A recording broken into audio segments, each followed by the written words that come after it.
students, how are you all? Hope you all are doing very good. Let's start a new chapter today of class 5th, which is chapter number 4 about health and diseases. Okay, so the very first topic is health. Do you know what health means? Scientists define health as a state of complete physical and mental well-being. This means that both the mind and the body must be completely fit for a person to be considered healthy. Proper food, hygiene, rest, exercise and correct posture are essential for remaining healthy. So student, what do we mean by health? तो word जो health है उसको कहा जाता है एक ऐसी state जहाँ पे हम completely physically and mentally fit है. ओके, उस स्टेट को कहा जाएगा that we are healthy, right. That means जो हमारा माइंड एंड जो बॉडी है दोनों ही कंप्लीटली फिट होने चाहिए एक पर्सन को हेल्दी करने के लिए. इसके लिए proper food, hygiene, rest, exercise and a correct body posture is also essential for remaining. The next topic is diseases. So when we are sick we don't feel good. So जब हम क्या sick यानी कि बीमार होता है we don't feel good. Okay, so what is disease? Disease is a condition in which our body or a part of it does not function properly. Disease एक ऐसी condition है जिस condition में हमारी body या हमारी body का कोई भी part properly function नहीं करता है. And diseases cause होती हैं due to many reasons. Okay, basically diseases are of two types, that is non-communicable and the other is communicable diseases.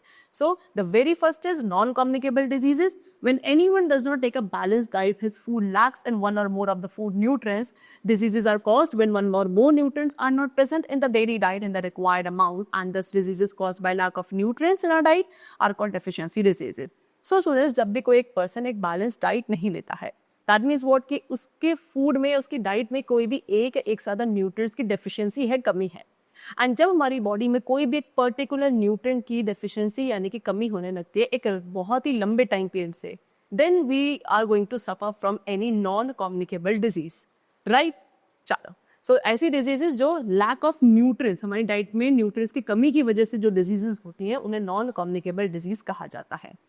अब इन्हें नॉन कम्युनिकेबल क्यों कहते हैं? Because they can not spread from one person to another person, right. क्योंकि एक person से दूसरे person में कम्युनिकेट नहीं होती, ट्रांसफर नहीं होती है, स्प्रेड नहीं होती है, इसलिए इन्हें नॉन कम्युनिकेबल डिजीज कहा जाता है. A non communicable disease is also caused when a part of the body does not function properly. अब हमारी बॉडी का अगर कोई भी एक प्रॉपर पार्ट भी अच्छे से फंक्शन नहीं करता है, then also that disease is known as non communicable disease. For example, kidney fail है. अगर किसी भी पर्सन का किडनी फेलियर हो जाता है या कोई भी अनहेल्दी लाइफस्टाइल इस पर्सन की है, तो इस प्रॉब्लम को, स्टेट को भी एक नॉन कम्युनिकेबल डिजीज के अंदर ही रखा जाता है. Now disease is related to the heart से रिलेटेड अगर कोई डिजीज है, ब्लड प्रेशर, ये सभी क्या होती हैं due to an unhealthy lifestyle. ठीक है, ये सारी ऐसे डिजीज हैं जो हमारे अनहेल्दी लाइफस्टाइल की वजह से होती है, and they all are considered to be what, non communicable disease only. A diet rich in fat may also cause heart disease. अगर आप ऐसी डाइट लेते हो जिसमें फैट का अमाउंट बहुत ज़्यादा है, उससे भी हार्ट डिजीजेस हो सकती हैं. Now nutritional deficiency diseases, what is it? These are caused due to deficiency or lack of a particular nutrient in our body. As I told you, so कोई भी डिजीज जो किसी भी पर्टिकुलर न्यूट्रिएंट की deficiency यानी कि लैकनेस की वजह से हमारी बॉडी में होती है, उस डिजीज को न्यूट्रिशनल डेफिशिएंसी डिजीज ही कहा जाता है. And this happens when we do not eat a balanced diet. As I told you, अगर आप balanced diet नहीं लोगे तो उससे ये प्रॉब्लम हो सकती है. So now they have given you a table ahead in which some vitamins and minerals and the diseases caused due to deficiency. Which vitamins and minerals यहाँ पे given है इस टेबल में. Okay, इनकी deficiency से होने वाले symptoms भी they have given. Number 1 is vitamin A. So vitamin A की deficiency से night blindness disease होती है. Okay, in that dry eyes, ulcers in the eye, ये सारे सिम्टम्स होते हैं नाइट ब्लाइंडनेस के. देन विटामिन बी की डेफिशिएंसी से बेरी डिजीज होती है जिसमें आपकी एपेटाइट यानी कि भूख लगना आपको बंद हो जाता है, नर्वसनेस रहती है. ओके, देन विटामिन सी से स्कर्वी नाम की डिजीज होती है जिसमें frequently cold, swollen and bleeding gums. That means जो मसूड़े होते हैं वो स्वलन होते हैं, ब्लीडिंग होती रहती है, that is because of scurvy. Next is vitamin D की डेफिशिएंसी से रिकेट्स डिजीज होती है जिसमें हमारी बोन्स एंड जो टीथ हैं वो काफ़ी वीक हो जाते हैं. देन विटामिन के की डेफिशिएंसी से हेमरेज होता है. Iron is a mineral. Iron, calcium and iodine, these all three are not vitamin, they are minerals. So iron की कमी से अनीमिया, कैल्शियम की कमी से weak bones and teeth, and iodine की कमी से गॉइटर डिजीज होती है. Okay, now diseases cause due to over nutrition. अब किसी पर्टिकुलर न्यूट्रिशन के ओवर होने से भी हमारी बॉडी में डिजीज हो सकती है.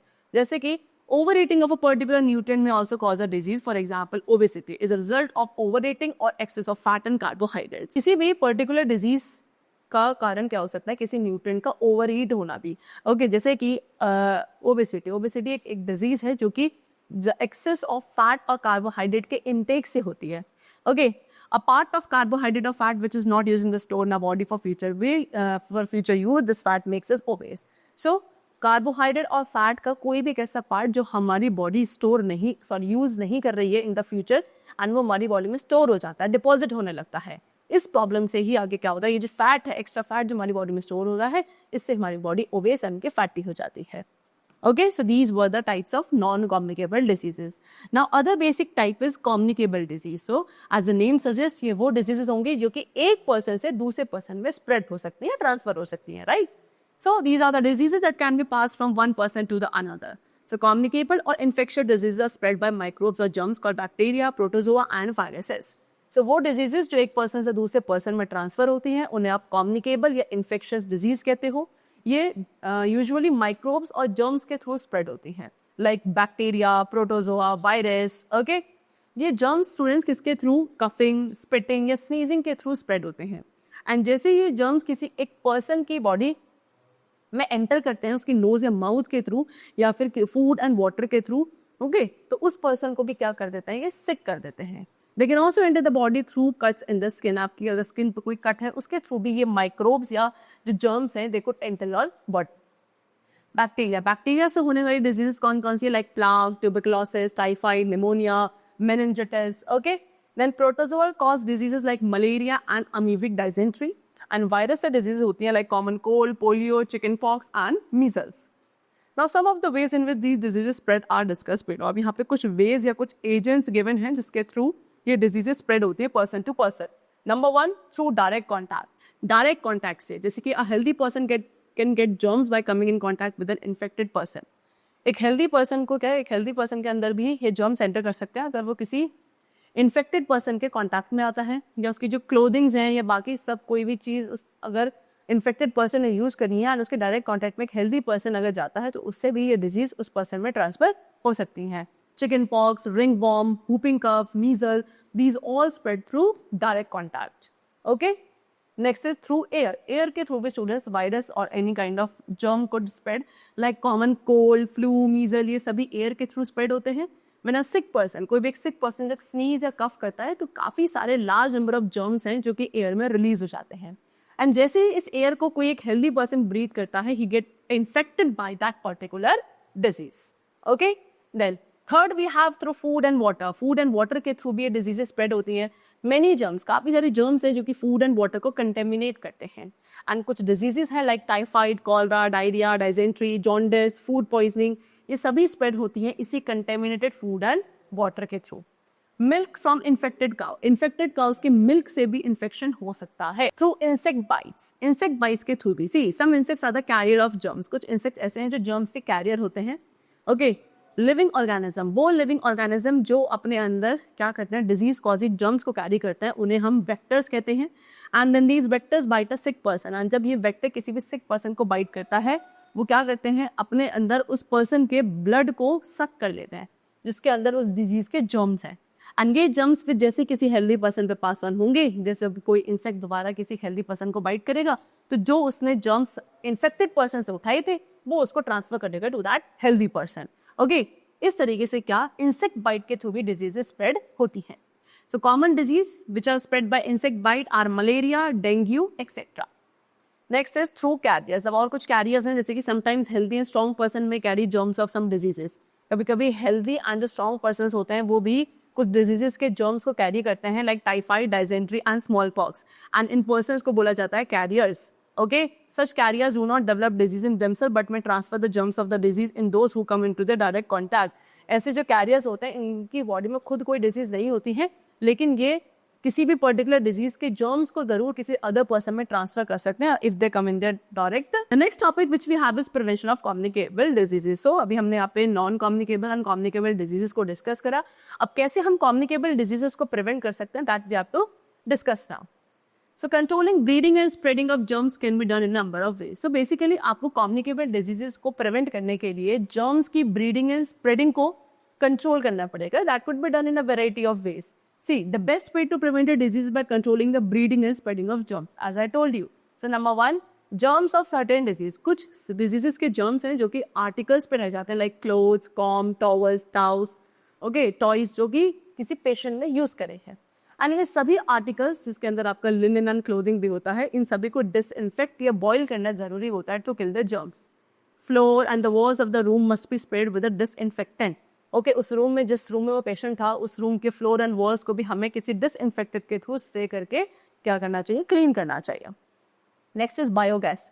Biogas is a very useful gas and used to produce heat and electricity. Okay, biogas एक काफी यूजफुल गैस है जिसको आप हीट एंड इलेक्ट्रिसिटी प्रोड्यूस करने के लिए यूज करते हो। एंड इसको किसके थ्रू बनाया जाता है, किचन वेस्ट के through, like vegetable and fruit pill, seed, pulp etcetera.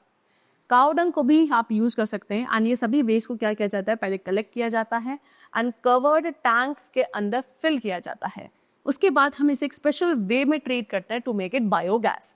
And this gas made is clean and non smelling gas. And ये जो गैस बनती है इस तरीके से, ये क्या होती है, काफी clean and non smelling gas होती है। Then most of the germs die when exposed directly to fresh air and sunlight. काफी सारे germs तो ऐसे हैं जो कि अगर डायरेक्टली उन्हें fresh air या sunlight में एक्सपोज किया जाए, they all die. So हमें क्या, अपने हाउस को प्रॉपरली वेंटिलेट करना चाहिए to let fresh air and sunlight come in. Okay, clothes and जो आपके बेडिंग है उसको हमें एक्सपोज करना चाहिए to fresh air and sunlight from time to. Supply of clean and germ free water. एक clean and germ free water की supply भी एसेंशियल है हेल्थ के लिए, फॉर ड्रिंकिंग और कुकिंग पर्पज। इम्प्योर वाटर को क्या हमें बॉईल करना चाहिए अबाउट 10 to 15 मिनट्स एंड उसके बाद उसे क्लीन एंड कवर्ड कंटेनर्स में हमें स्टोर करना चाहिए। वाटर फिल्टर्स को भी आप यूज़ कर सकते हैं वाटर को प्योरीफाई करने के लिए। क्लोरिनेशन भी क्या है, एक तरीका है जिससे हम huge quantity of drinking water को प्योरीफाई कर सकते हैं। Next, pasteurisation is done so that the milk is pure and safe. Pasteurisation किया जाता है मिल्क को प्योर एंड सेफ रखने के लिए, बिकॉज इस मेथड के थ्रू जो हार्मफुल बैक्टीरियाज होते हैं मिल्क में वो सभी किल किए जाते हैं बाय बॉइलिंग द मिल्क। पहले मिल्क को बॉईल किया जाता है for about half an hour and उसके और मोर, एंड उसके बाद उसे तुरंत यानी कि क्विकली कूल किया जाता है सो दैट जितने भी जर्म्स है they all get killed. We should keep our home and neighbourhood neat and clean. हमें अपने घर को या नेबरहुड यानी कि आसपास की जगह को नीट एंड क्लीन रखना चाहिए। विंडोज एंड डोर्स जो हमारे घर में उनमें प्रॉपर स्क्रीन होना चाहिए so that insect and flies जो है हमारे हाउस में एंटर ना कर सके and we can check the diseases. Then kitchen, toilets, bathrooms of the house they should be neat and clean. ये सभी नीट एंड क्लीन होने चाहिए। Drain should be covered. Okay, then all the restaurants, hotels, bakeries, they should be neat. And now next topic which we have is vaccination. See, this is an effective way of preventing communicable diseases. ठीक है, ये काफी effective way है जिससे हम communicable diseases को prevent कर सकते हैं। Vaccines are made of small quantities of very weak germs of a particular disease. Vaccine क्या है? Vaccine क्या है? छोटी छोटी क्वांटिटी होती है जिसको हम क्या, किसी भी पर्टिकुलर डिजीज के जो वीक जर्म्स होता है, बहुत ज़्यादा वीक जर्म्स, उसके थ्रू बनाया जाता है। इन्हें वैक्सीन्स को ओरली दिया जाता है या फिर इन्हें किसी भी चाइल्ड की बॉडी में इंजेक्ट किया जाता है। जैसे ही ये वैक्सीन बॉडी के अंदर एंटर करते हैं, बॉडी के अंदर कुछ सब्सटेंसेस प्रोड्यूस होते हैं जो उस पर्टिकुलर डिजीज के अगेंस्ट फाइट करने के कैपेबल बॉडी को बना देते हैं। और इससे किसी भी एक पर्टिकुलर डिजीज के अगेंस्ट हमारी बॉडी इम्यून हो जाती है। ओके, चलो, so there are some common vaccines which are given to all the children. Number 1, polio vaccine. Polio vaccine दी जाती है पोलियो प्रिवेंट करने के लिए। डीपीटी वैक्सीन दी जाती है डिप्थेरिया, टेटनस एंड पर्टसिस को प्रिवेंट करने के लिए। एंड एमएमआर वैक्सीन दी जाती है मीजल, मम्प एंड रूबेला को प्रिवेंट करने के लिए। Okay, next topic is hygiene. Hygiene may be defined as practices that help entire cleanliness and good health. ऐसी प्रैक्टिसेस जिसके थ्रू क्या entire cleanliness and good health helpful होती है। That those practices are known as और they are considered in hygienic conditions only. Good health helps in preventing diseases. And अगर हमारी body healthy रहेगी तो उससे हमारी जो बॉडी है या फिर हम खुद प्रिवेंटेड रहेंगे from any kind of disease. So there are some practices for maintaining proper hygiene. Proper hygiene maintain करने के लिए they have given you some practices. Number 1 is the house should be swept and mopped every day. Regular basis यानी कि every day हमें अपने house को properly swept and mop करना चाहिए। ड्रेन्स, जो ड्रेन्स हमारे किचन एंड बेडरूम्स हैं उनको हमें प्रॉपरली केप्ट कवर्ड यानी कि हमेशा कवर रखना चाहिए। और food should be properly covered. हमारा जो खाना है ऐसे हमेशा क्या हमें कवर्ड रखना है प्रॉपरली। डस्टबिन को कवर रखना चाहिए। Garbage should not be dumped outside the house. Okay, घर के बाहर गार्बेज को डंप नहीं करना चाहिए बिकॉज इसमें फ्लाइज एंड मॉस्किटोज अटैक होते हैं जो कि आपको डिजीज स्प्रेड कर सकते हैं। Then there should be wire screen. ठीक है, वायर स्क्रीन या नेट आपके डोर्स एंड विंडोज पे होना चाहिए of the houses so that जितने भी फ्लाइज एंड मॉस्किटोज हैं वो घर के अंदर एंटर ना कर सकें. And last, wash your hands with soap and water. आपको अपने हैंड्स को प्रॉपरली सोप एंड वाटर से वॉश करना चाहिए before eating and after going to the toilet. खाना खाने से पहले, खाना खाने के बाद and after going to the washroom properly आपको अपने हैंड्स को वॉश करना है with the help of soap and water. Okay, so the chapter is completed. I hope you all must have understood it very well. We'll meet you very soon in the next class, and then take care and thanks to everyone.